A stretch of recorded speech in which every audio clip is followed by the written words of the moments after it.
دوسرا انہوں نے کہا کہ انہوں نے کوشچن کیا تھا کہ جب کوئی فوتگی ہو جاتی ہے اور مسجد میں قرآن خوانی ہونے لگتی ہے تو کچھ عورتیں آ کے قرآن چھین لیتی ہیں اور کہتی ہیں گناہ ہے، الگ پیپر پہ لکھی ہوئی دعا پکڑا دیتی ہیں، کہتی ہیں یہ پڑھو، قرآن کسی کو نہیں پڑھنے دیتی، کیا حکم شرع ہوگا؟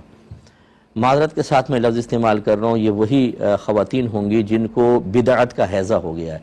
جی بدعت ہے، کہاں لکھا ہے اس طریقے سے جمع ہو کے قرآن پڑھنا؟ اچھا پکی مسجد بنی ہوئی ہے وہ بدعت نہیں ہے، گنبد و مینار ہیں وہ بدعت نہیں ہے، قرآن پاک پہ زبر زیر پیش اعراب لگ گئے بدعت نہیں ہے، جمعے کی اذان ثانی بدعت حسنہ حضرت عثمان غنی نے اذان اول حضرت عثمان غنی نے شروع کروائی، یہ بدعت نہیں ہے، حضرت عمر فاروق نے تراویح کی جماعت کا آغاز کیا، اس میں کوئی مسئلہ نہیں ہے۔ اس کے علاوہ 6 کلمے، ایمان مفصل، ایمان مجمل، بخاری، ترمذی، نسائی، ابو داؤد کی طرز کے اوپر حدیثوں کو جمع کرنا، ان کے نام رکھنا، ادارے قائم کرنا، اس میں سلیبس مقرر کرنا، ہر سال کو ایک درجہ قرار دینا اور 8 سال کے بعد پھر دستار بندی کرنا، ختم بخاری کی تقریب ہونا، ان میں کوئی بدعت نہیں ہے، یہ ہے بدعت۔ تو یہ وہ لوگ ہوتے ہیں کہ جو بیچارے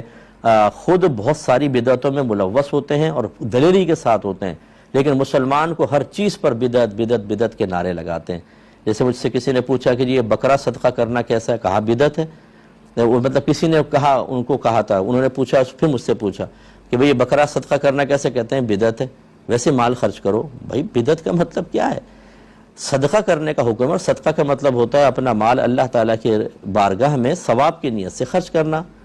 تو اب اگر آپ بکرے کو صدقہ کریں تو اس میں کیا حرج ہے؟ خواہ بس وہ ہر چیز کو بدعت کہنا، تو یہ کوئی بدعت نہیں ہے۔ ہاں یہ ضرور ہے کہ اس کو میں بھی بدعت کہتا ہوں اور میں برملا کہتا ہوں، وہی جیسے ابھی میں نے آپ کو بتایا پیسے لے کے قرآن خوانی کرنا، یا اس طرح بیٹھے ہوئے کہ کوفت کے ساتھ، بھیا بیٹھنا ہے، رشتہ دار ہیں، کوفت کے ساتھ بیٹھ کے قرآن پڑھ رہے ہیں، اچھا ایک دوسرے کے ساتھ کہہ رہے ہیں تو یہ والا صفحہ پڑھ لے، میں یہ والا صفحہ پڑھ لوں گا، اور باتیں کر رہے ہیں آپس میں، اور پھر جب کوئی آیا تو جلدی یوں کر کے جلدی صفحے پلٹ رہے ہیں، یہ سب بدعت قبیحہ ہے، قرآن کے ادب کے خلاف ہے۔ نہیں بیٹھنا تو چلے جائیں نا، کیوں بیٹھ کے پڑھتے ہیں